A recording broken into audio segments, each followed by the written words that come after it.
Bonjour tout le monde, bienvenue dans le show du vendredi. Cette semaine, exclusivement, je commence avec un extrait d'un de mes bulletins de nouvelles de nos chères mères du Québec faits en porcelaine qui ont besoin d'aide, qui ont beaucoup de problèmes. Et on suit rapidement avec l'extrait du lundi de l'épisode En toute liberté avec le docteur Karim El Ayoubi qui, non, on parlait pas de santé cette semaine, mais bien de référendum sur la souveraineté. Le côté légal et juridique du truc nous montre que même si ça gagnerait, c'est pas terminé. On va dire ça comme ça.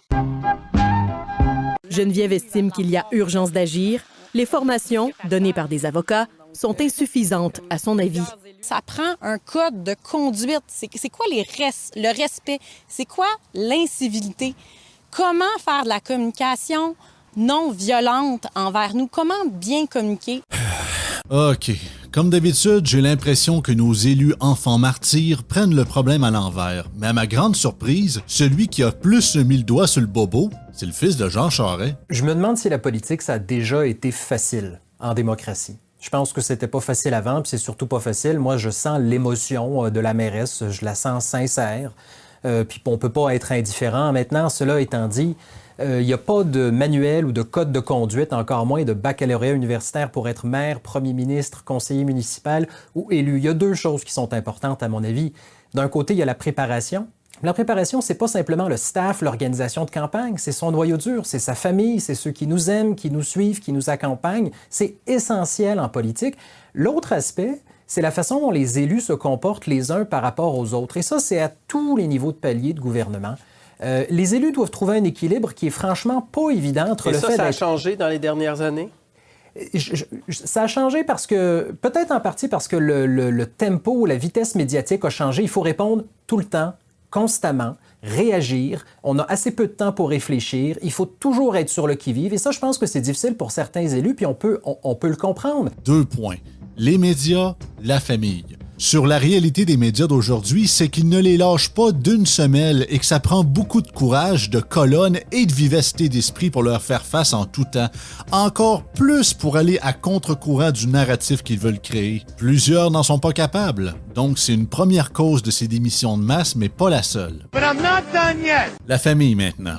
Avant d'aller en politique, premièrement, il ne faut jamais que tu y ailles tout seul. Il te faut absolument un réseau de soutien, une bulle où tu peux te déconnecter à l'occasion. Notre famille, nos proches, nos amis, c'est essentiel car la politique va nous affecter et les affecter aussi, qu'on le veuille ou non. Et là-dessus, Jean Lapierre de son vivant avait un conseil à donner. Moi, j'ai toujours pensé, c'est ça, qu'il y a deux moments pour faire la politique. Quand on est jeune et qu'on n'a rien à perdre, ou quand on est plus vieux et qu'on a tout à donner. Quelqu'un au milieu de carrière, par exemple, avec des enfants de 7, 8, 9 ans, je vais dire non, repense-y, saute ton tour, attends que ta famille soit élevée. Moi, j'ai vu la différence entre des jeunes enfants et des enfants adultes. Le niveau de confort n'est pas du tout le même. Pas du tout, hein? Ah non, c'est le jour et la nuit. Ouais. C'est le jour et la nuit. Donc, si plusieurs élus sont partis en politique en ne faisant jamais ce calcul et que ça allait être une partie de plaisir, pas surprenant que plusieurs d'entre eux quittent aussi. Deuxième raison. Troisième raison, l'incompétence. Il faut aussi accompagner les futurs candidats avant même leur entrée en politique municipale pour qu'une fois élus, la marche soit plus douce et la chute évitable.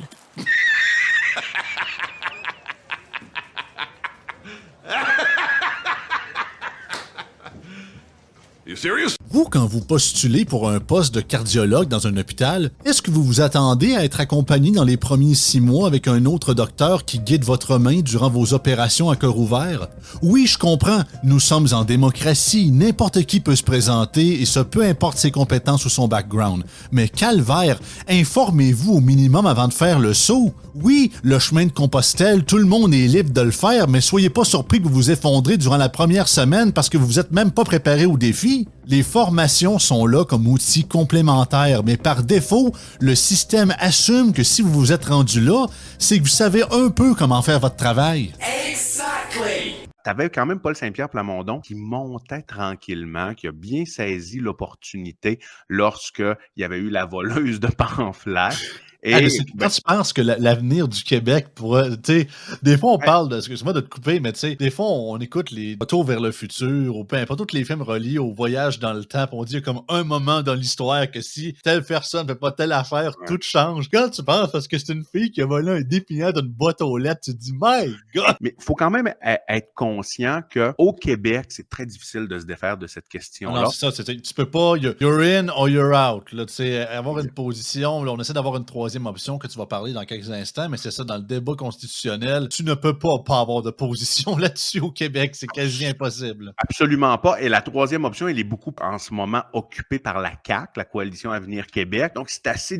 Donc là, il faut que tu sois meilleur que la CAQ sur l'aspect de l'autonomisme, plus rassembleur, inclure plus les Anglos, plus les immigrants. Tu marches comme un peu sur un fil de fer, c'est quand même très difficile. Je te pose la question, Karim. Si vraiment, OK, là, on se met PQ sur le pouvoir, référendum premier mandat, on assume que Denis Coderre va être à la tête du PLQ d'ici là. Penses-tu que les caquistes, le parti va comme, bon, pas durant la période de quand oui, quand non, penses-tu que il va comme avoir un schisme au sein de la CAQ, que les Jolin Barrette et les Bernard Drinville vont aller du bord du oui, et les Fitzgibbon, Dubé puis Guilbeault vont aller de le bord, puis tout le monde va se dire genre, là, on est là-dessus, puis on se regroupe tout après quand la chicane va être finie. Parce que moi, je vois pas la CAQ vraiment positionnée d'un côté comme de l'autre. Je pense vraiment que soit ils vont vouloir assis entre deux chaises, puis ça marchera pas du tout, ou Legault, ou peu importe qui va être là encore, va lui dire, regarde, pour cette question-là, on laisse nos membres ou les gens du parti choisir quel bord qu'ils veulent, on se positionne pas officiellement là-dessus. Parce que là, c'est tellement hypothétique parce que ça dépend. Ah, c'est sûr. Ça dépend, je veux dire, qui va être. Ça dépend à quel point ils vont manger une volée aux prochaines élections. Ça aussi, c'est sûr. Donc, ça va faire en sorte qui va être le nouveau chef. Est-ce que le nouveau chef va être quelqu'un qui est plus de l'aile libérale ou quelqu'un qui est libéral, pas au sens du libéralisme classique, on s'entend, mais de l'aile rouge, ou quelqu'un qui est plus style Jolin Barrette ou Bernard Drinville, ça dépend. C'est extrêmement hypothétique. Moi, je pense que sur une question aussi fondamentale que ça, un parti doit se prononcer de façon assez claire. C'est ce que là, un parti dise, bon, la moitié d'entre nous sont de ce côté-là, l'autre moitié de ce côté-là. C'est une coalition, c'est dans le nom. Fait qu'à un moment donné, c'est sûr que c'est ça. Hein? Exactement. Mais tout ça est à l'avantage de Paul Saint-Pierre Plamondon et de Denis Coderre, qui va potentiellement être le prochain chef là, du PLQ si, je dis si la tendance se maintient, il n'y a même pas de tendance, là. Mais, je veux dire, mais disons, je pense que ça va réveiller, je pense que ça peut être extrêmement mauvais pour le PCQ parce que ça peut réveiller les libéraux, disons. Paul Saint-Pierre Plamondon risque d'être, si la tendance se maintient, premier ministre du Québec. Il promet un référendum. Ce serait très mal vu qu'il ne le fasse pas. Je ne pense pas qu'il bluffe. Non, moi non plus. Je pense pas qu'il bluffe. Je pense qu'il veut vraiment le faire. Maintenant, pourquoi il veut le faire? Bon, premièrement, il va fort probablement être perdant. Aller gagner 15 points.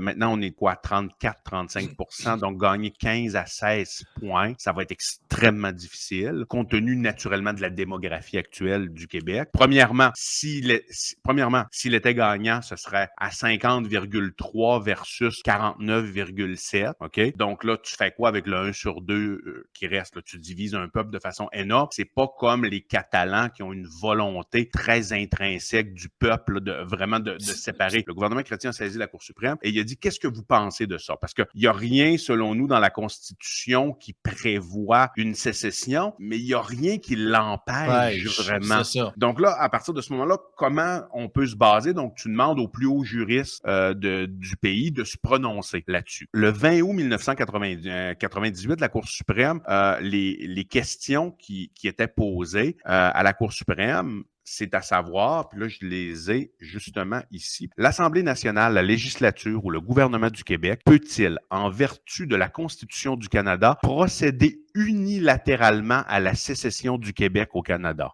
Première question. Deuxième question. L'Assemblée nationale, la législature ou le gouvernement du Québec possède-t-il, en vertu du droit international, le droit de procéder unilatéralement à la sécession du Québec du Canada? C'est ce qu'on appelle le droit à l'autodétermination des peuples, en passant. Exactement. Ça, c'est le droit international. C'est ça, selon les Nations unies. Là. Troisième question. Lequel du droit interne ou du droit international aurait préséance au Canada dans l'éventualité d'un conflit entre eux quant au droit de l'Assemblée nationale, de la législature ou du gouvernement du Québec de procéder unilatéralement à la sécession du Québec du Canada? C'est quand même important de se souvenir de ça parce que tout est basé autour de ça. Et quelles ont été les réponses de la Cour suprême suite à ça, quand même assez clair. 20 août 1998. Selon la Constitution canadienne, le Québec ne peut invoquer le droit à l'autodétermination en vertu du droit international, car il ne s'agit pas d'un peuple colonisé ou opprimé. Cependant, quand une province exprime, puis là je le cite tel quel, par référendum la volonté de se séparer,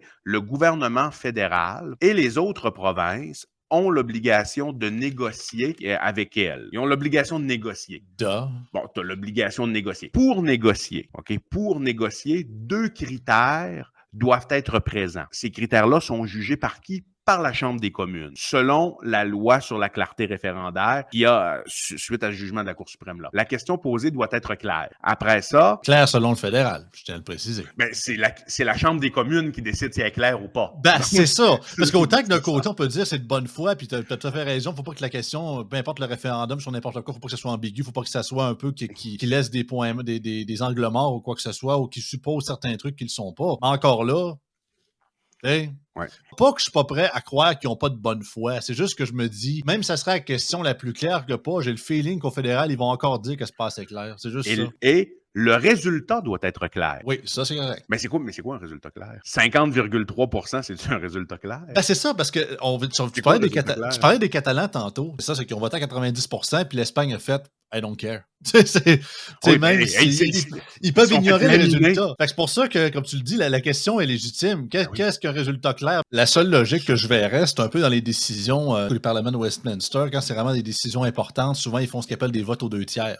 Est-ce qu'on pourrait utiliser cette même logique-là? Ça prendra un minimum du 2/3, donc on parle de 66% et en montant. Je comprends, c'est pas parfait, là, mais c'est le seul affaire qui est semi-logique derrière cette logique de décision importante-là. Puis un angle qu'on n'a pas pu parler, mais c'est que, justement, dans une possibilité d'un référendum qui passerait, mais en marginalité comme ça, autant comme on l'a dit, ça peut être carrément fédéral, puis on aurait, mettons, on prend supposément, c'est ça, évidemment, le fédéral veut rien savoir, il va tout faire pour pas que ça arrive, même si c'est vraiment, il y a une majorité, mais très faible, mettons un genre de 51 ou un genre de 52, 48, quelque chose comme ça, et qu'autant on a certains backings au niveau international, mais bien sûr, les gros Américains, ça s'attend, puis ça tarde beaucoup. En gros, il y aurait possibilité, quand même, pour le Québec, de genre de négocier pour davantage de pouvoir sans nécessairement de devenir indépendant. Dans le sens que un genre de prix de consolation, entre guillemets. Là. Dans le sens que, tu sais, OK, on comprend, autant que oublier ça, l'indépendance, vous ne l'aurez pas. Écoutez, c'est pas comme tu dis, c'est pas assez clair, puis on trouve pas que c'est assez que ça, mais on comprend quand même qu'il y a quasiment la moitié du peuple qui trouve qu'ils sont assez craqués pour dire qu'on devrait sacrer notre camp. Fait que ça veut dire qu'il y a de quoi qui marche pas. Fait que, si tu le gagnes, je suis d'accord. C'est si ça. tu le gagnes avec un faible pourcentage, tu n'auras fort probablement pas ton indépendance, mais tu peux faire des gains autonomistes importants. C'est ça. Je suis tout à fait d'accord avec ton affirmation. Puis, pour finir là-dessus, puis autant avec ma position d'indépendantiste là-dessus, puis, regarde, j'en ai parlé amplement à quel point l'approche PSPP, puis l'approche péquiste de on tire sa plug puis on verra, là. Puis je pense que c'est tout base là-dessus, Karim, c'est que la position d'un potentiel référendum en ce moment-là ou dans 2 ans sur un gouvernement péquiste géré par PSPP, c'est qu'on part en position de faiblesse. On part vraiment avec une stratégie péquiste de faites-nous confiance, chèque en blanc. On n'essaie pas de convaincre, on n'essaie pas de mettre notre système sur le sens du monde, de remettre notre modèle en question, de si justement on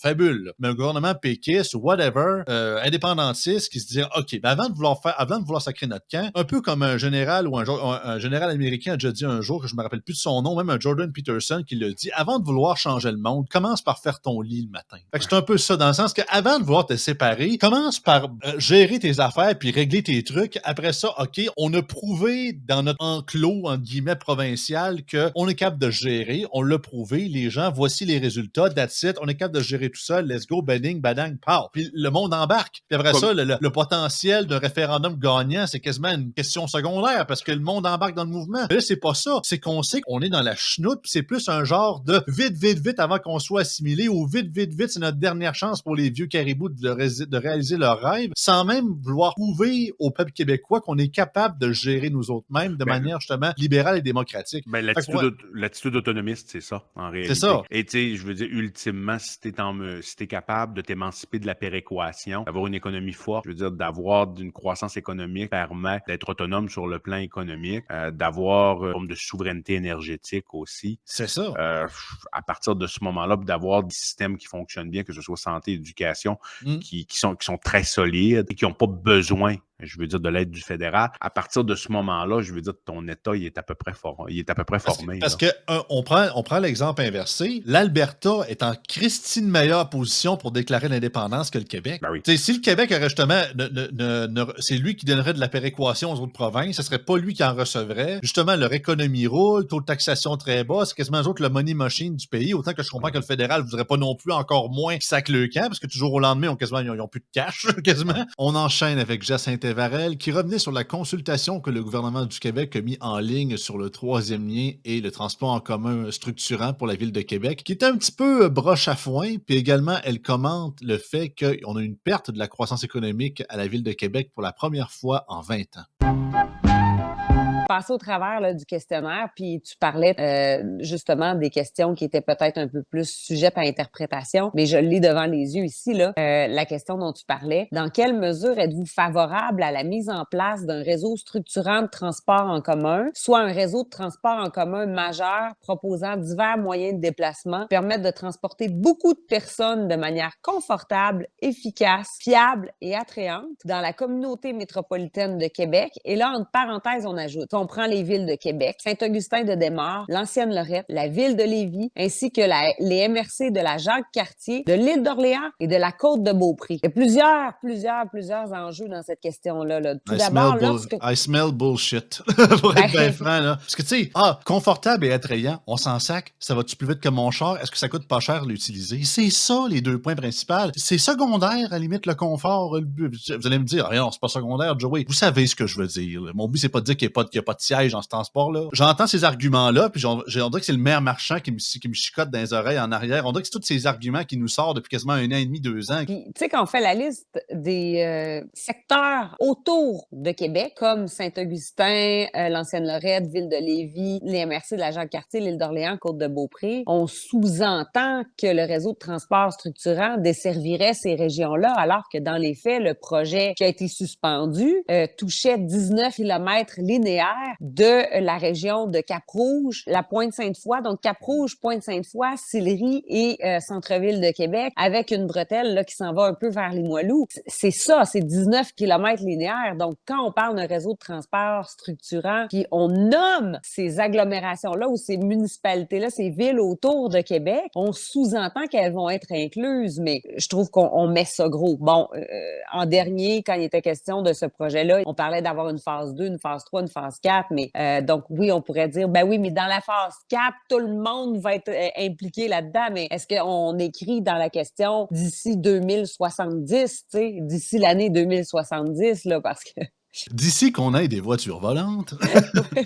Pour vos petits-enfants quand vous serez grands-parents. Il y a beaucoup de choses très, très préoccupantes dans ce sondage-là, dans les questions, la nature des questions aussi. Tu sais, j'aurais aimé voir, moi, des questions sur qu'est-ce qui est prioritaire de desservir à Québec si on a un réseau de transport structurant. Tu sais, je reviens, je vais tout le temps le marteler, là, mais on a un aéroport international à Québec et il n'était pas sur le trajet du tramway. Et là, je l'ai martelé, je l'ai écrit dans les réseaux sociaux. J'ai souvent tagué le maire de Québec. On est parlé à la télévision, je parlais tout le temps de l'importance d'avoir certains points stratégiques qui soient pris en compte puis qui soient nécessairement, absolument desservis dès la phase 1, qui soient en priorité desservis. C'est pas normal qu'un voyageur, un touriste arrive à l'aéroport de Québec et puisse pas se rendre au centre-ville de Québec autrement que par taxi. Ça nous place pas dans une grande ville compétitive moderne. J'ai travaillé dans un hôtel du centre-ville de Québec pendant 1 an. Je peux te dire la quantité de touristes étrangers qui étaient surpris qu'il n'y avait même pas un service de navette entre le centre-ville et l'aéroport. Il fallait tout le temps que c'est vraiment taxi. Il y en a plusieurs qui ont fait la face. Ils l'ont pris, mais ils se sont dit, voyons donc. Ils ont même mal fait. C'est un peu ça. Là. Ben oui. La pseudo-nouvelle reliée à la consultation, c'est que c'est fait en ligne. Personnellement, écoute, je comprends. On est en 2024. C'est vraiment le plus rapide et le plus efficace de faire ça pour les gens. Ça les évite de se déplacer, puis les consultations publiques, puis justement, tout le monde peut le faire à l'heure aussi qui est disponible. Puis c'est pas une histoire de, un peu comme le maire Labonde avec le SRB à l'époque. C'était entre 1 et 3 heures de l'après-midi, un genre de mardi en milieu de semaine, là, puis il y avait juste des retraités qui y allaient. Là. Mais perso, par souci de bonne foi puis de perception, j'aurais laissé ça sur ce format-là, mais j'aurais quand même fait certaines consultations publiques pareilles. Par souci de main tendue, parce que j'ai l'impression que tellement qu'aujourd'hui, puis on le voit, on a parlé souvent, toi puis moi, Jacinthe, dans la politique municipale, même au provincial, qu'on essaie de tout et absolument tout d'éviter de parler au peuple, les plébéiens, les roturiers. Allez voir le monde.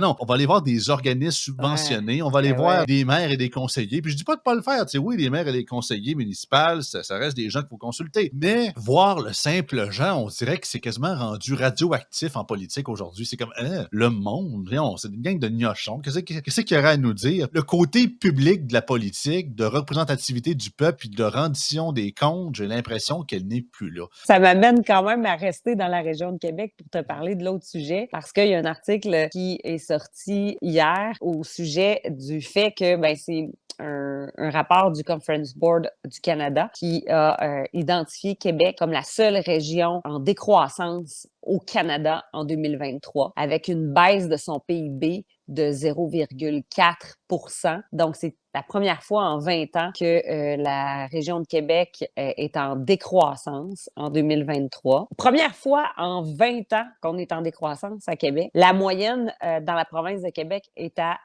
donc est dans le positif. Là, c'est une augmentation de 0,98 % du PIB. Donc, ça, c'est la moyenne de la province du Québec. Au Canada, c'est une augmentation de 0,33 % du PIB, mais on voit qu'il y a des régions, là, ça se passe vraiment bien. Là, on a du plus que 1 % puis du 2 % et plus. Là. On a certains organismes qui doivent être contents. On n'arrête pas de parler de décroissance depuis tellement d'années. Hein. Ça doit faire le party dans le comté de Jean-Lesage ou dans Tachereau. C'est merveilleux. On est dans le progrès de la décroissance, Jacinthe. Mais là, c'est ça. Il y a un gros piège avec cette nouvelle-là. Parce que, puis on commence déjà à voir les jeux se faire.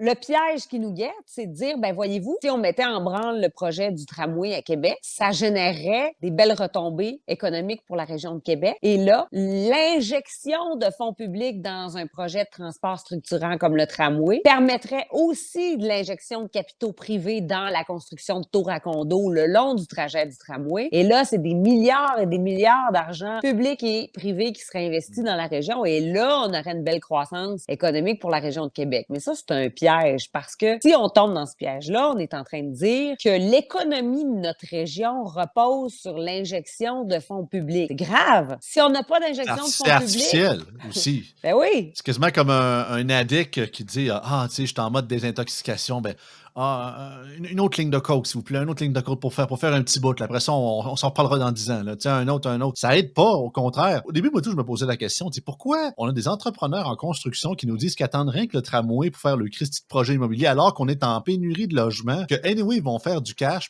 Il y a une réponse qui m'est sortie dernièrement, puis c'est vrai que c'est pas fou. Les fameux critères EDI, puis environnemental, que si tu construis à côté d'un transport structurant, tu te plains, je pense, c'est des subventions ou des remises d'impôts, je crois que c'est au fédéral, en tout cas, il y a des programmes gouvernementaux reliés à ça, puis donc, en bout de ligne, que ça réduit tes coûts, puis ça augmente ton profit. Je suis curieux de savoir la marge qu'il y aurait de plus avec ça, si c'est vraiment marginal ou c'est uniquement faire du signalement de vertu, mais sérieusement, quand l'idéologie, on dit des fois que ça peut bloquer l'avancement d'une société, en voilà un exemple flagrant. Là. Voici un extrait d'un autre de mes bulletins de nouvelles où je lis une chronique de la presse de cette semaine qui compare Donald Trump à un cow-boy du Far West, et on poursuit avec un extrait dans toute liberté du jeudi avec notre PhD biologiste Serge Cloutier, avec qui on parle des nouvelles définitions de pandémie installées par l'OMS et également les effets secondaires de certaines médications et vaccins dans l'avenir.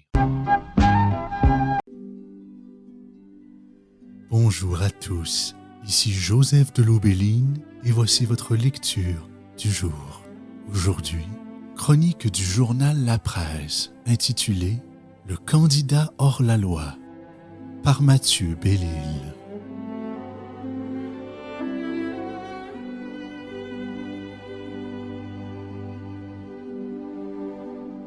Quand le 24 août dernier, Trump s'est rendu dans le comté de Fulton en Géorgie pour répondre aux 91 chefs d'accusation de fraude et de manipulation électorale déposés contre lui, il a été pris en photo par les services du shérif de l'endroit.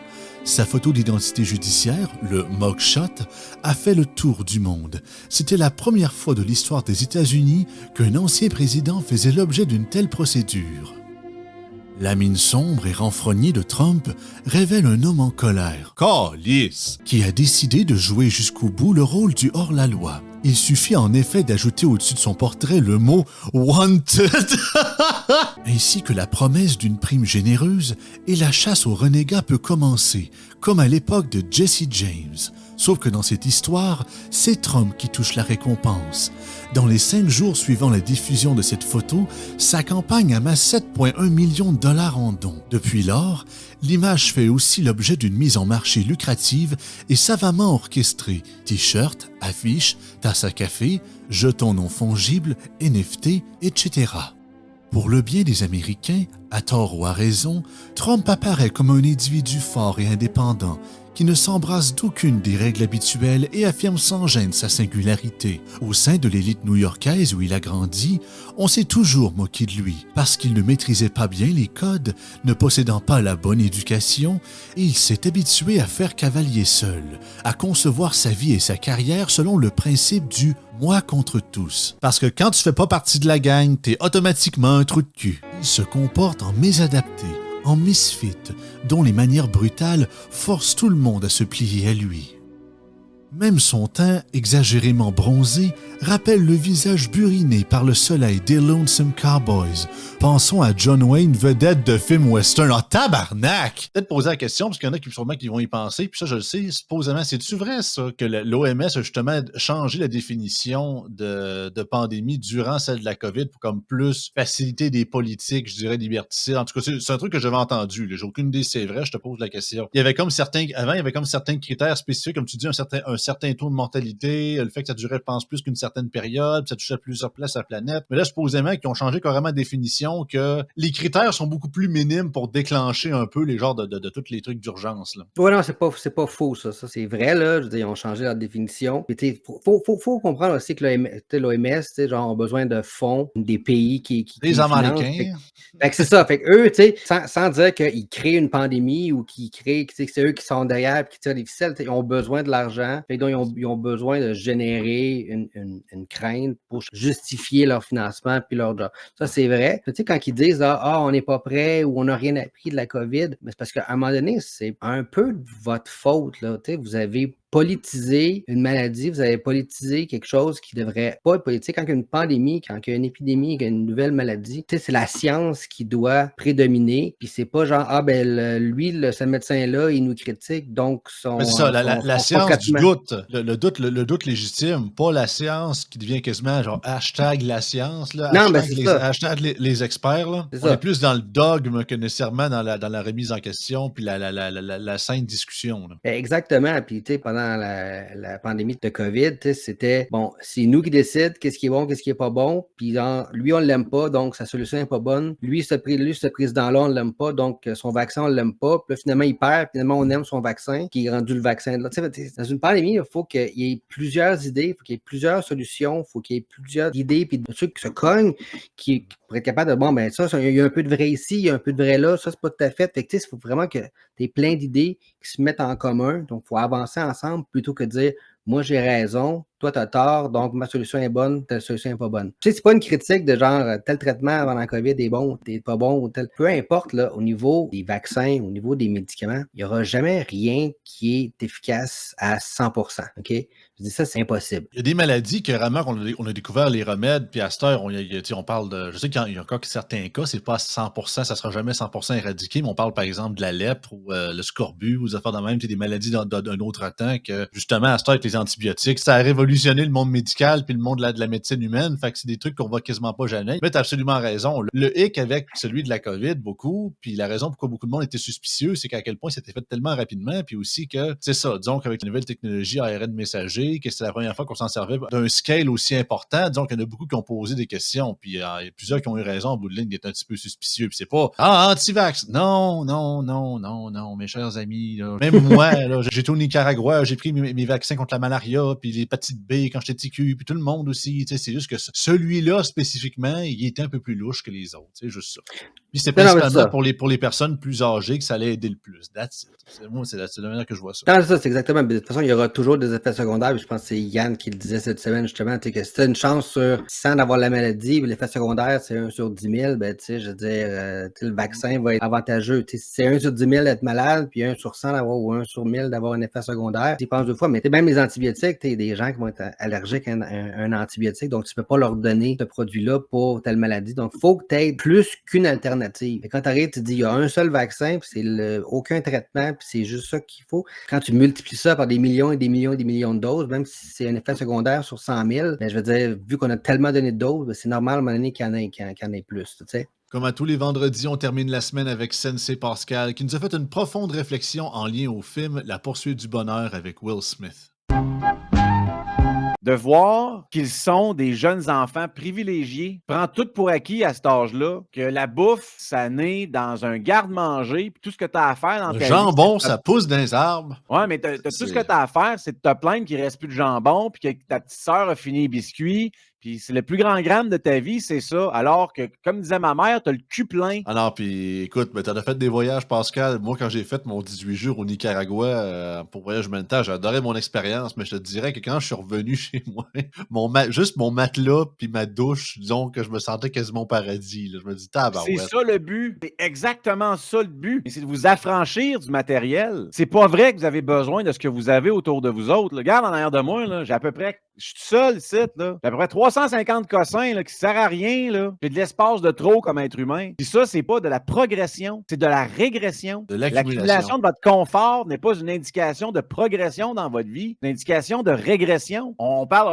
on a des beaux discours dans la vie, là. Ouais, c'est la générosité, puis pas matérialiste, puis capitaliste. Mais comment tu l'appliques dans ta vie? C'est ça qui est important, la leçon à matin, à travers le film The Pursuit of Happiness. Ce qui est beau dans le film, c'est si vous êtes assez empathique et vous vous laissez aller dans le film. Puis sérieusement, c'est très facile parce que le film est vraiment bon. Puis l'histoire est vraiment inspirante. And I relate to it in a number of points. Et c'est de voir à quel point les besoins de base, c'est les besoins de base. Et la scène, là, je parlais de mes élèves, la scène qui a marqué le plus mes élèves a été la scène où le personnage du fils échappe son Capitaine America. Pendant tout le film, le fils tient sa figurine là, d'à peu près ça longue de Captain America. C'est son jouet, c'est sa doudou, c'est son everything. C'est sa seule constante, en fait. Il y a une grosse métaphore à travers le jouet. Puis il arrive un moment donné où il l'échappe parce que là, c'est dans les pires moments du groupuscule familial où il n'y a plus le sou, là. Ce qui arrive, c'est qu'à un moment donné, Will Smith fait une grosse vente. Il est vraiment content. Enfin, il va avoir de l'argent pour 2-3 mois. Il va pouvoir payer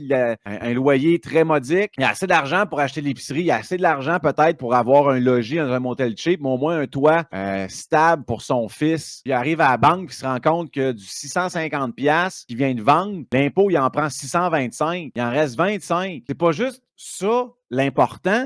L'important, c'est de comprendre les émotions du personnage à ce moment-là. Il n'arrête pas d'avancer, de ne pas lâcher. Les adultes comprennent un peu mieux ça, mais l'idée de le faire regarder à mes élèves, c'est qu'ils comprennent qu'il n'y a pas juste c'est quoi être un adulte, c'est quoi être un parent, c'est quoi la réalité de leurs parents, comment ils sont protégés, comment des parents deviennent des parapluies pour des enfants, comment les parents peuvent prendre des millions de balles pour protéger leurs petits. C'est un lien, c'est un rôle qui est instinctif, que ça soit dans la nature, dans le jungle ou le boulevard Saint-Denis, c'est la même Christie d'affaires. C'est juste le contexte qui est différent. C'est de voir comment lui s'en va super bas, il remonte un peu, il reprend une autre débarque, il revient encore plus bas qu'il était, puis qu'il lâche jamais. Fait que quand il arrive avec son 650$, il fait sa vente, on est vraiment content. Il s'en fait enlever 625$, ça le brise, c'est ça qui casse. Là, il est rendu officiellement sans abri, mais en même temps, il y a une chance de fou où il rencontre pour une raison X, le personnage de Will Smith fait un cube Rubik dans un taxi un moment donné, puis il croise un homme qui est un responsable ou un haut placé dans une firme de marché boursier, puis il parle par Georges, le monsieur est impressionné par la capacité du personnage de Will Smith de résoudre des problèmes. Encore là, tu as une belle métaphore, là. Ça se peut que dans la vie, ça ne soit jamais arrivé. J'ai pas lu le livre, mais ça se peut que ça soit un ajout dans le screenplay pour démontrer une qualité du personnage principal qui est la résilience, la détermination et sa capacité rapide à résoudre des problèmes. Et tout ça dans un cube Rubik. Fait que là, le Big Boss est impressionné par ça. Donc, il offre une opportunité d'internship pendant 6 mois. Il ramène Sweet Effort. Fait que comprenez la détermination, la persévérance en arrière d'un homme qui accepte un projet qui lui rapporte absolument rien pour l'instant excitant, qui l'oblige à aller dans des refuges comme l'Aubrivière à Québec, comme l'Armée du Salut, pour pouvoir juste faire les besoins de base de son petit pipi, son petit caca, laver à mitaine, laver son fils, d'avoir un abri pour lui et son fils, puis au moins un repas chaud dans la journée, entouré de gens qui puent, de gens qui se parlent tout seuls, de grands barbus. C'est pas la crème de la société, là. Pendant 6 mois, là.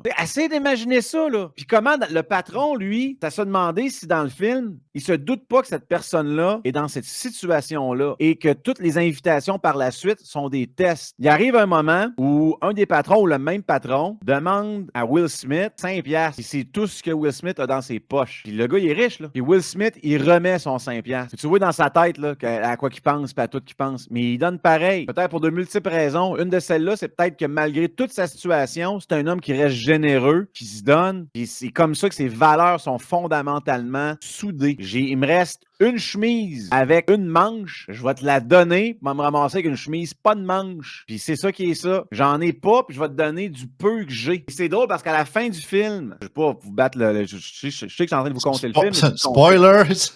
Le personnage le patron en tant que tel redonne le 5$ au personnage de Will Smith vers la fin, qui démontre peut-être justement que c'était un test. Mais Will Smith, pendant son internship, va chercher les cafés, fait tout ce qu'on lui demande, pose pas de questions, le fait du mieux qu'il peut. Il y a des situations où il est en retard à cause il y a une fois dans le film où il se fait frapper par une auto, il manque un soulier, puis il part à courir sans son soulier parce qu'il veut pas arriver en retard. Je pense que c'est son entrevue pour l'internship. Puis il arrive sans soulier. Puis là, on lui demande pourquoi t'as pas de soulier, puis il invente une raison parce qu'il veut cacher sa situation qui est pauvre. Fait qu'il essaie de prendre le minimum qu'il peut, genre du linge de seconde main pour pouvoir avoir un peu propre, il peut pas vraiment cacher. Il essaie de cacher le maximum de sa situation pour pas que les gens savent qu'il est pauvre. Fait qu'il y a un peu d'orgueil là-dedans, il y a un peu de fierté là-dedans, il y a tellement d'une belle persévérance, une belle détermination à vouloir quelque chose. Quand on parlait dans les dernières semaines de gratification instantanée, il y a tellement de belles leçons dans ce film-là, mais c'en est une, ça. Est-ce que vous seriez capable aujourd'hui, gang, là, puis posez-vous la question honnêtement, là, de vous investir cœur et âme pendant 6 mois dans quelque chose que vous n'avez aucune promesse, basée sur le simple fait que vous y croyez en dedans, que vous êtes déterminé à l'avoir, que vous êtes prêt à tout faire pour que ça arrive. Posez-vous la question, c'est pas un jugement, là. Asseyez-vous avec un café là, en face de vous-même, puis posez-vous la question, seriez capable aujourd'hui. Mais le gars dont je vous parle est rendu multimillionnaire. Et il l'a mérité peut-être. C'est pas que c'est ça qui va t'arriver,